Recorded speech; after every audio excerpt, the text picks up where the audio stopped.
Hare, dumelang le kae? Re teng tlasa lefatsheng re hauhetswe. So today I'll be talking about the rise of problematic influences in South Africa. Now we need real and better role models in society, especially when it comes to influences and celebrities, right? They carry so much power and influence, whether we like it or not. But that's one thing you need to understand and admit, that they carry so much power and they're impacting society. I mean, these influencers and content creators are now creating new cultural narratives, right? They're shaping society. Whether you want to believe it or not, they are, right? That's why these big brands and these campaigns will work with these influencers and content creators, because they understand the power of social media and the numbers, right? Now, I mean, they can't just act anyhow. They can't just behave anyhow on social media. They need to be held accountable. That's why I'm doing this video, to say that as much as you're a content creator, as much as you're an influencer, you need to act a certain way. You putting yourself out there. Really, you are putting yourself out there. So you need to act a certain way, because people are watching, whether good or bad, or they just there to irritate you. You need to behave a certain way, right? Now, these new influencers and upcoming content creators are making influence look very stupid, simply because they continue to run their mouths, right? Act out of character. I mean, they're everywhere. They lack being exclusive. Back in the days, an influencer was the closest thing to a celebrity. Hear me out, right? I mean, back in the days, if Bonang was fully booked or out of the country, the next best thing is to source the best influencer, right? And use them. But when you look at the content creators that you have now and influencers, do you think brands and campaigns would want to work with them? I mean, it's terrible, especially on TikTok, right? If they're not fighting, they're making reaction videos. If they're not making reaction videos, they're calling each other out. There's no limits. Like, everyone is included. There's no limits at this point, and it's really embarrassing, because influencing is a beautiful industry, right? It's a beautiful industry. It can create a lot of opportunities if you use it properly and right.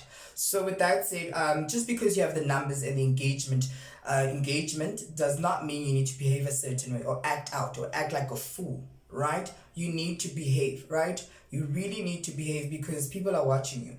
I mean, even myself, there's maybe a 15-year-old watching me, so I need to be careful of the things that I say, right? I can't just behave anyhow, right? Even with you who subscribe to me, you expect a certain of quality, whether it's the camera, it's how I look, it's the audio, the delivery, or the topic that I'm talking about. You do want some quality to a degree. So my behavior, I need to watch what I say, how I behave in social media, which is awkward because I'm just a normal person.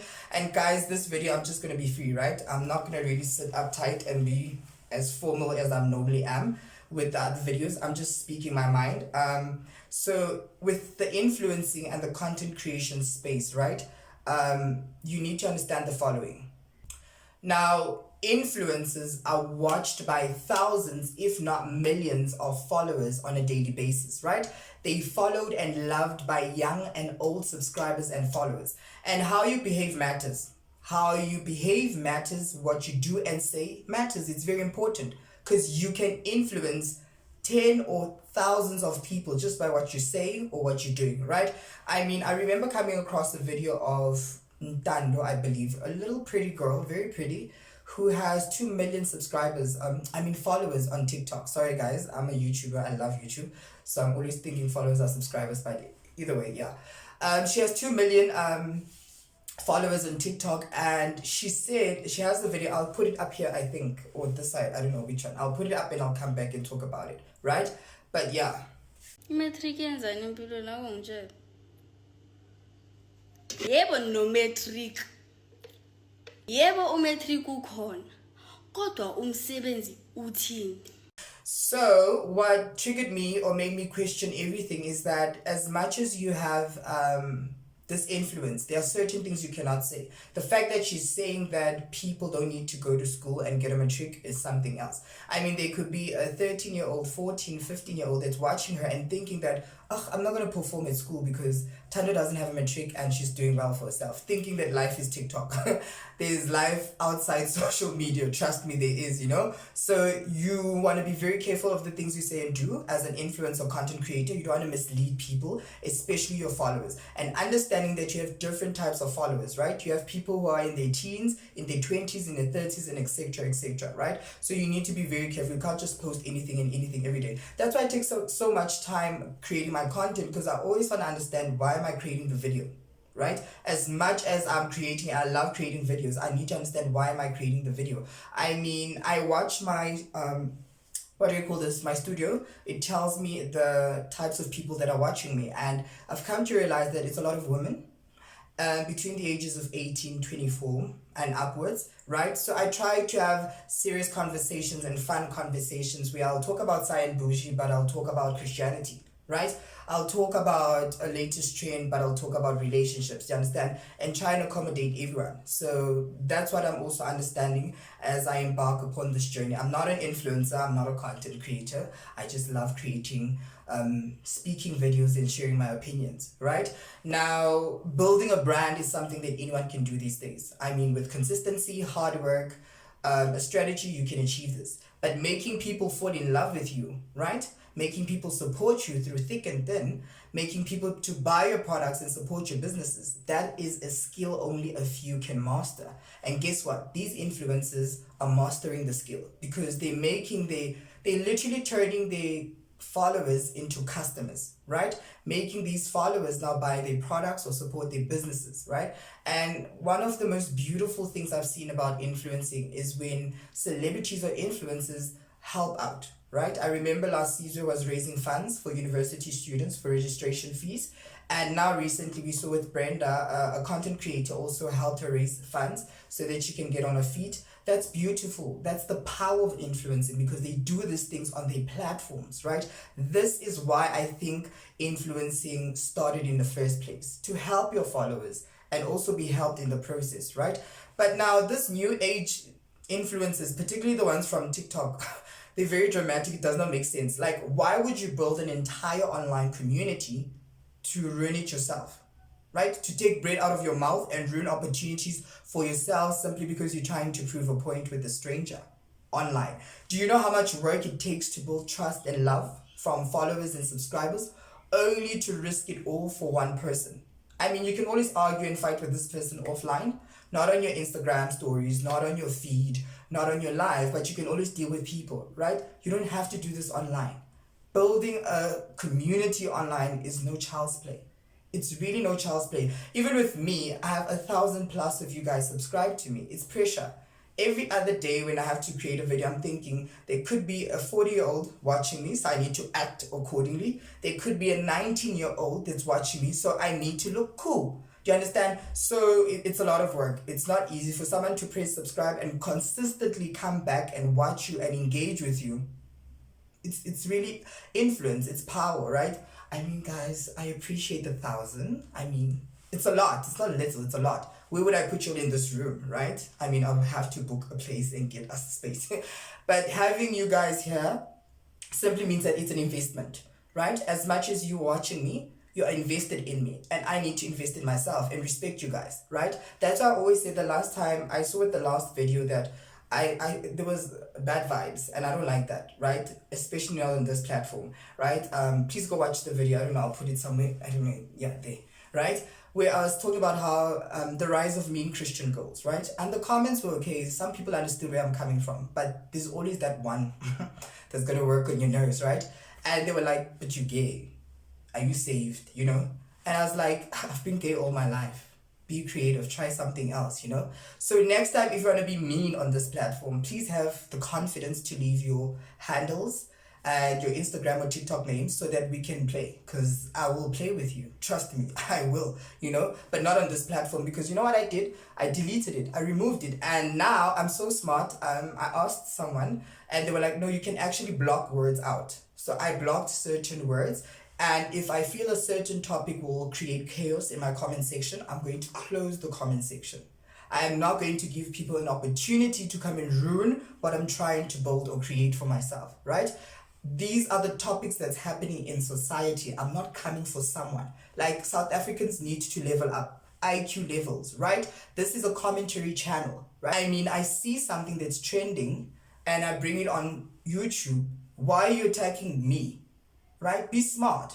right? And you can tell if I start attacking certain people, right? If I constantly talk about Mihlali and I'm bringing it down and breaking it down, that's where you'd be like, "Mpo, wait up. There's like 5 videos that she's been speaking about Mihlali and everything is bad." Do you understand? But if I'm mixing in Mihlali, Sayan, Bougie, here and there, come on, guys.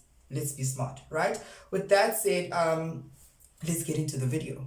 Now, I'm going to discuss yet again, your favorites. The few influences that I feel that are contributing to the rise of problematic influences in South Africa. Number one, Dominique. I love me some Dominique. I love it to bits, right? She's amazing.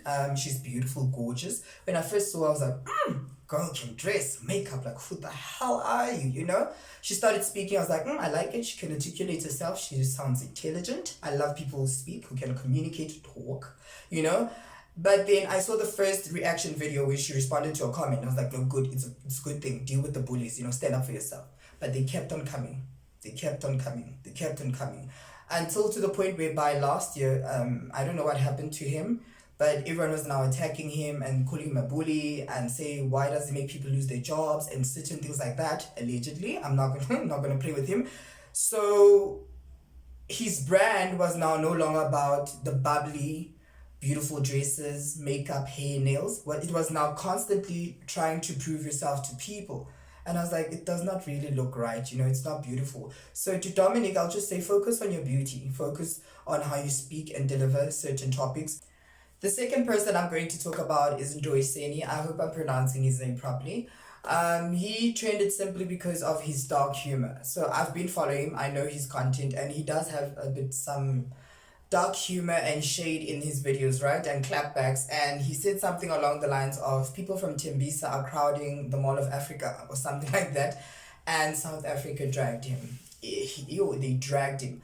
But also followers and subscribers need to understand something. If you're not following me and know me to that degree, you might get offended because South Africans really attacked the poor guy for nothing. Someone took a clip from his YouTube channel and posted it on TikTok. That's why I have a problem with TikTok.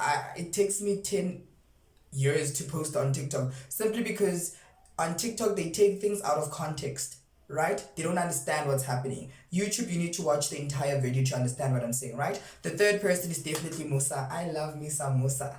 I mean, when he came onto YouTube, I was like, yes, girl, you do it, But slowly but surely, he got himself into trouble simply because of his delivery, his tone, his ability to belittle people, and he's talking about serious people who have a lot to lose. I mean, you can't want to ruin someone's reputation. Do you understand what I'm saying? I mean, if you're addressing a bonang, you address the issue and what happened and moved on. And move on and share your opinions. But the minute I start being shady, right, and coming for Bonang's reputation and bringing things up that don't really make sense, but make sense to those people who don't really understand what's happening, that's dangerous. And where is he now? I think he's in jail, which is really sad, but he's also one of the problematic influences. He's always in fights, he's always in and out of jail and court, so it does not make sense. The next person is Sayan Bougie. I love me a Sayan Bougie girl. I love her. She just reminds me of myself when I was still younger, just didn't care, did whatever I needed to do whenever I wanted to do it, but I didn't put it online on the internet. So yeah, Sayan Bougie is very problematic from her relationships to her personal life, friends, colleagues, always fighting, always trending for the wrong reasons. But I think she's at a stage where in her life she's maturing and realizing that she's grown. She doesn't need all this drama and she doesn't need to trend because it's doing nothing for her, right? Then the next point is Sabelo the creator, right? Now I know Sabelo the creator from UJ, not know him. I used to see him on campus, right? And when people started saying that he is giving mean girl vibes, simply because he does not reply to comments, right? So he will engage with you when it's a paid partnership, it's a brand, it's a campaign, you'll be like, comment back and things like that. But when he's just vlogging, you'll say, oh, you look beautiful, you look amazing, he wouldn't reply. And I saw that he's starting to put in some effort and reply. Do you understand? So a lot of people felt that that was problematic, but I like the fact that he's very silent. He deals with the situation, right? Good to him, because for the longest he's begged people to follow him, not beg, asked people to follow him, and people followed him. Do you understand what I'm saying? So yeah, just respect what you asked for, right? Then we have Kokos Koteni. Kokos Koteni is She's very controversial because she was known as a traditional healer, Sangoma, and then she included her Christian walk, right? And she's also like that gassy, beautiful cheese girl, hot girl, So South Africans love that. They love her, and she's very opinionated. She speaks her mind, and she's just gorgeous, you understand? But now with her, she's now becoming very problematic simply because she said something to Dominique. Then Dominique clapped back, and then Pio was involved, and then Dr. Matthew was involved, and Goko Maweni was involved. And now all these content creators who are popular on TikTok were fighting amongst each other. Court cases, case numbers, I'm not going to go into it. Evidence, kids were involved, it got messy. And I'm sitting there thinking, but you guys have so much followers, behave, right? I mean, there's nothing wrong with going offline and talking about situations like, don't do that, you're ruining my brand, you're going to cost me a lot, can you sponsor? Okay, and the last influence I'm going to talk about is Tando. It's Tando, not Ntando. You're a little pretty girl, you can really run South Africa, right? Stop this lives and fighting with people and posting your relationships, because you're becoming problematic simply because of these friends and group chats that you're always in. Be exclusive, keep to yourself. Whatever happens in your life, keep it offline. If it's not related to your brand or influencing, don't post it, right? Focus on your beauty, hair, makeup, outfits, sneakers. You're beautiful, you can make it work. The last one is Sima, don't start, because already don't start, baby girl. Focus on your podcast, your YouTube channel, and TikTok. Into the snacks. So lastly, I'm going to talk about Dineo, as well as Doro, right? Kibarata, Kibalava, Instagram baddies. But they're always fighting. I think at some point they were friends. Also with Tebojan, I think they were all friends, and things went south. They started attacking each other. Every other day there's a fight, and people went to court, people got arrested. With that said, I just say, ladies, stop this. You'll have followers, inspire us, create great content. With that said, your brand can be a cash app. Your brand has endless opportunities. Why sit online and argue with strangers and people you don't know, where you can focus on getting opportunities for yourself and make money for yourself? Do you understand what I'm saying? So with that said, thank you for watching. Please don't forget to subscribe, like, comment, and share. This was just a free episode. I'm very happy this month. It was my birthday month. It is my birthday month. I don't know when I'm going to post this, but I just had fun and I enjoyed myself. Bye, guys. Right?